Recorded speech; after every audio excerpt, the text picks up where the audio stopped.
New York City, a place that never truly sleeps.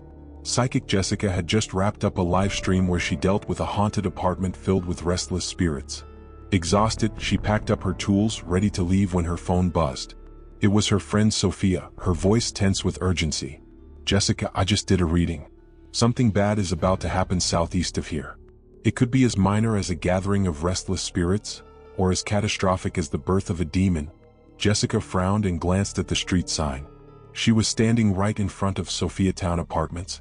"I'm already here," she said. Sophia paused before speaking again, her tone grave. "You need to find a pregnant woman. The demon hasn't fully formed yet, you still have time to stop it. But if it's born, nothing will be the same." Jessica hung up and pulled out her compass.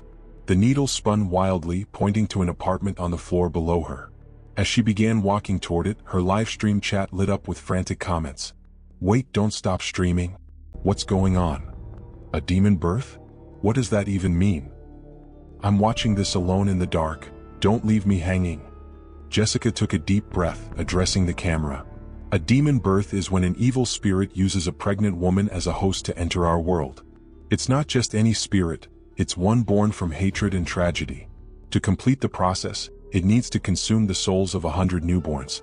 If it's stopped before birth, the damage can be undone. But once it's born... She trailed off, leaving the implication clear. The chat exploded with reactions. 100 newborns? That's horrifying. "Jessica, can you even handle this? Forget the chat, go save that woman." Jessica didn't respond. Tightening her grip on her tools, she headed toward the apartment her compass pointed to. Jessica knocked on the door of the apartment. It opened to reveal Mandy, a young woman about 7 months pregnant. She looked exhausted, her face pale but kind. "Hi, I'm Jessica," she introduced herself. "I'm a psychic hired by the building's manager to investigate some unusual occurrences. Have you noticed anything strange recently?" Mandy hesitated. "Well, I've been really tired lately. Sometimes my stomach hurts, but the doctor said it's normal. At night though, I hear crying. It sounds like it's coming from inside my apartment." Jessica glanced past Mandy into the apartment. Her eyes landed on a small dripping water device in the corner of the living room. It was subtle but unmistakable. This was a setup for dripping curse, a ritual used to gather negative energy and spiritual residue. Her live stream chat erupted. Did anyone else see her stomach move? It looked unnatural. "OMG, it's like something's trying to get out. I'm scared to keep watching, but I can't look away." Jessica blocked Mandy's view of the chat and turned to her friend Sophia. "Stay with her. Keep her calm. I'll check the rest of the apartment." As Jessica moved deeper into the space, the air grew colder. A faint, rotting smell lingered. Her eyes landed on a mirror hanging in the hallway. For a split second, a shadowed face flashed across its surface. She touched the glass, and it cracked under her fingers with a sharp, unnatural sound. Sophia whispered, "Jessica, the energy in here is worse than Chris's place upstairs. I think we're in over our heads." Jessica nodded. "The demon has already latched onto her. We have to act fast." Jessica and Sophia set up a summoning circle in Mandy's living room, drawing symbols on the floor with chalk and setting candles at each point. They instructed Mandy to stand in the center, holding a lit protective incense. Jessica pricked her finger, letting a few drops of blood fall onto a charm. The room grew unnaturally still before a loud, piercing cry shattered the silence. Mandy's stomach began moving violently, as though something inside was thrashing to escape. Her screams were raw and panicked. "It's trying to come out," Sophia shouted. "Jessica, hurry! It's breaking through." Suddenly the door burst open. Evelyn, Mandy's elderly live-in nanny, stormed in, her eyes blazing with fury. "What are you doing?" she screamed. "Don't hurt my grandson." Jessica froze. "Evelyn, this isn't your grandson. It's an evil spirit pretending to be him. You're being used." But Evelyn wouldn't listen.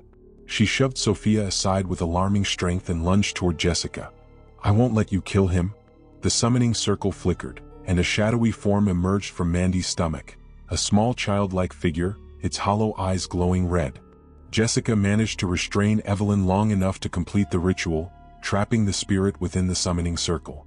Its true form was revealed, a twisted 3-year-old boy with sharp claws and teeth, snarling at Jessica like a caged animal. Jessica turned to Evelyn. "This isn't your grandson. It's a demon feeding off your grief. Your real grandson passed on peacefully. You need to let him go." Tears streamed down Evelyn's face. No, he spoke to me. He called me Grandma. He said he wanted to come back. Sophia stepped forward, holding up several papers she found hidden in Mandy's apartment. Evelyn, did you follow these instructions? These rituals? Where did you get them? Evelyn broke down. The cult. They said they could bring him back. They promised me he'd be alive again. Jessica's expression hardened. Do you know what you've done? To bring this thing into the world, they need the lives of 100 newborns. You would have caused unimaginable suffering. Evelyn looked at the demon, now pacing within the circle, and realized the truth. Her grandson had never been there. She had been deceived. Jessica and Sophia traced the cult's influence to an abandoned factory on the city's outskirts. Inside, they found an altar surrounded by photographs of infants, potential sacrifices for the demon's birth. The cult leader greeted them with a chilling smile. You're too late, he said. The demon is already growing. Soon nothing will stop it. Jessica and Sophia fought back with everything they had, using protective charms and holy water to disrupt the ritual. Though the cultists outnumbered them, their combined efforts destroyed the altar and severed the demon's link to the physical world. Back at Mandy's apartment, Jessica administered a protective potion, ensuring both Mandy and her unborn child were safe. Evelyn, now free from the cult's influence, sobbed in regret but promised to atone for her actions. As Jessica and Sophia packed up to leave, Evelyn's phone rang. Jessica answered, and a low, menacing voice spoke on the other end. You think this is over? The real game is just beginning? Jessica tightened her grip on the phone, her voice firm. Whoever you are, I'll find you. The call ended with a cold, mocking laugh, leaving Jessica and Sophia standing in silence. Jessica took a deep breath, realizing that what she had faced tonight was far from an isolated incident. She glanced at Sophia beside her and spoke softly. Sometimes it's not about defeating evil, it's about keeping it at bay for just one more day. Sophia nodded, her tired smile tinged with a sense of relief. Together, they walked out of the apartment, their figures fading into the dim glow of the city lights. Inside, Mandy sat on her couch, gently cradling her belly. Her voice trembled as she whispered, "Thank you, Jessica. Thank you."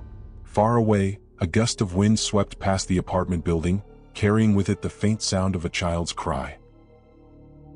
Thank you for staying with us until the end of The Demon Within. This story may have ended, but it reminds us of one truth. Evil can lurk in the most unexpected places. If you enjoyed the suspense, don't forget to like, share, and subscribe to our channel for more haunting tales. Here's a chilling question for you. If faced with an evil like this, would you have the courage to confront it, or would you let it go? Let us know in the comments. Stay curious, stay safe, and remember, darkness is always closer than you think.